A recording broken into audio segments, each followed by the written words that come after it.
Hey, how's it going? I want to go ahead and make a video for Martin Luther King Jr.'s Day.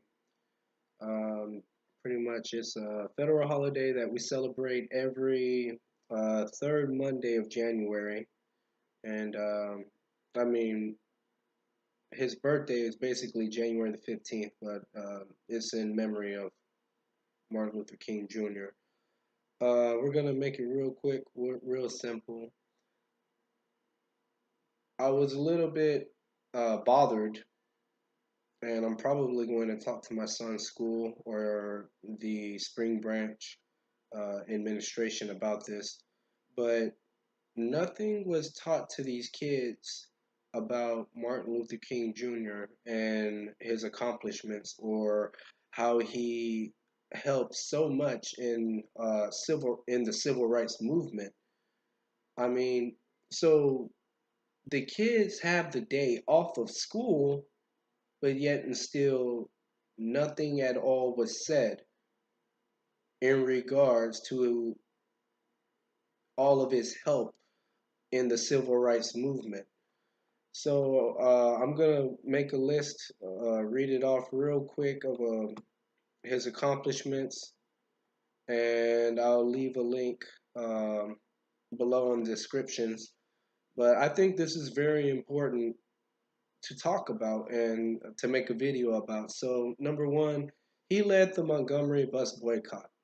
It was on December 1st, 1955. This was about Rosa Parks, and she refused to give up her seat to a white person, and she was, arrested due to the segregation laws.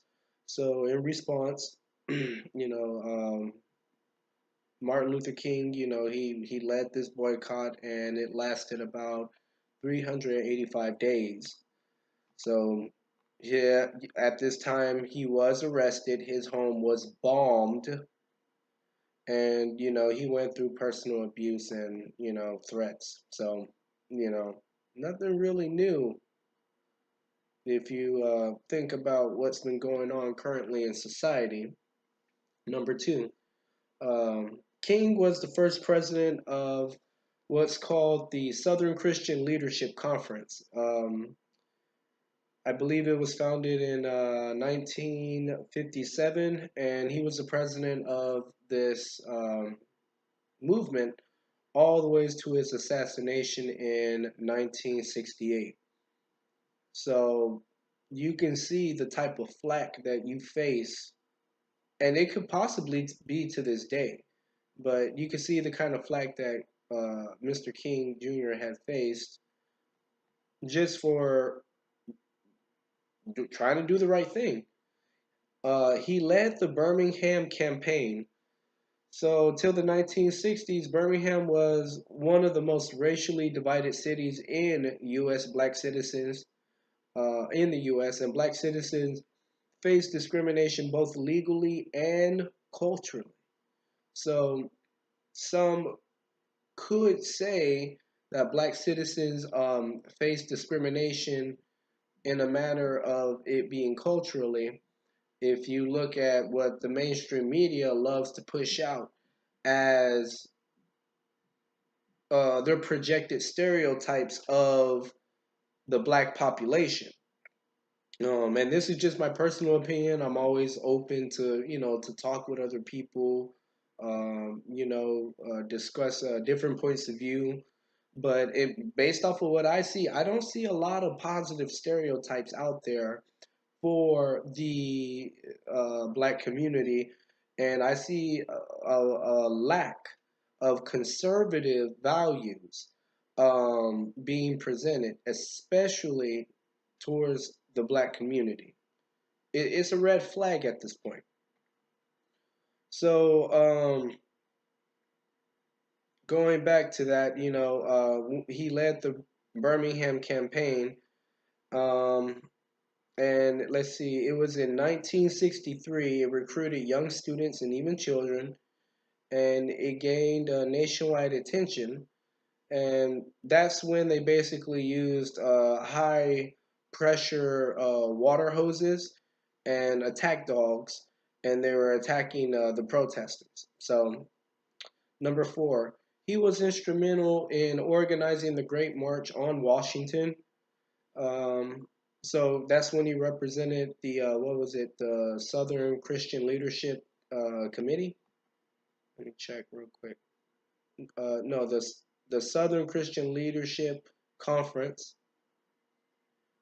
and he was one of the leaders of the Big Six civil rights organizations who organized the March on Washington for jobs, intent, and freedom.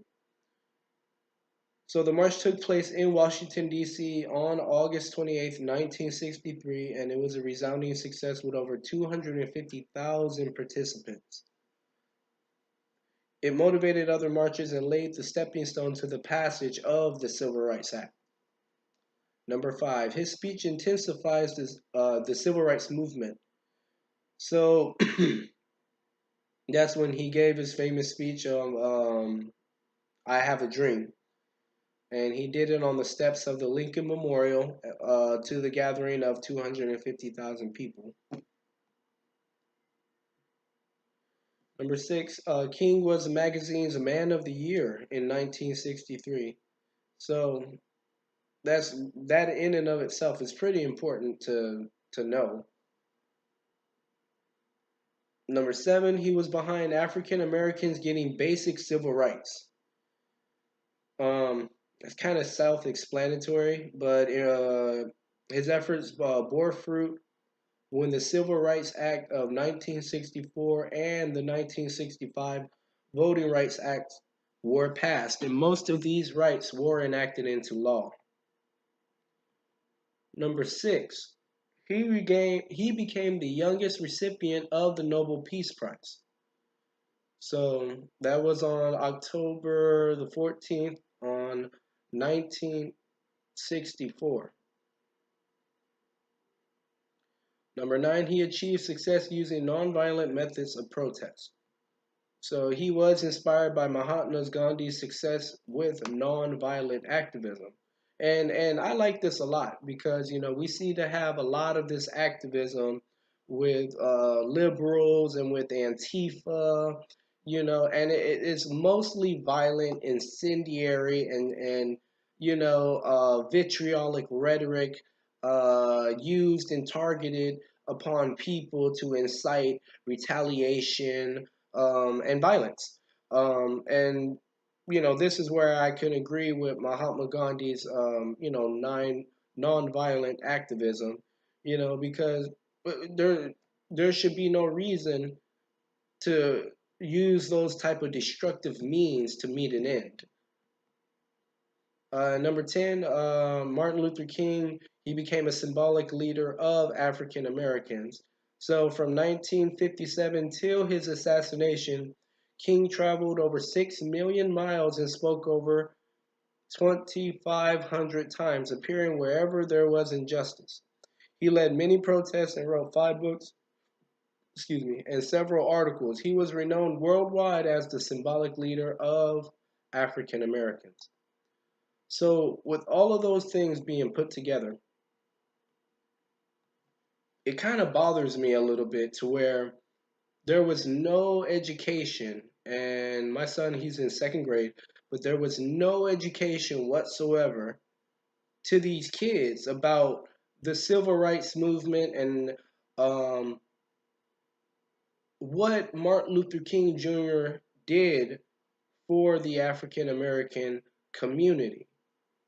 Is highly suspect, in my opinion. Like, with everything that's going on with our border and with these caravans of illegal immigrants trying to come into our country, why would you hide that? I mean, I've spoken to other people, and other people remember getting some type of education.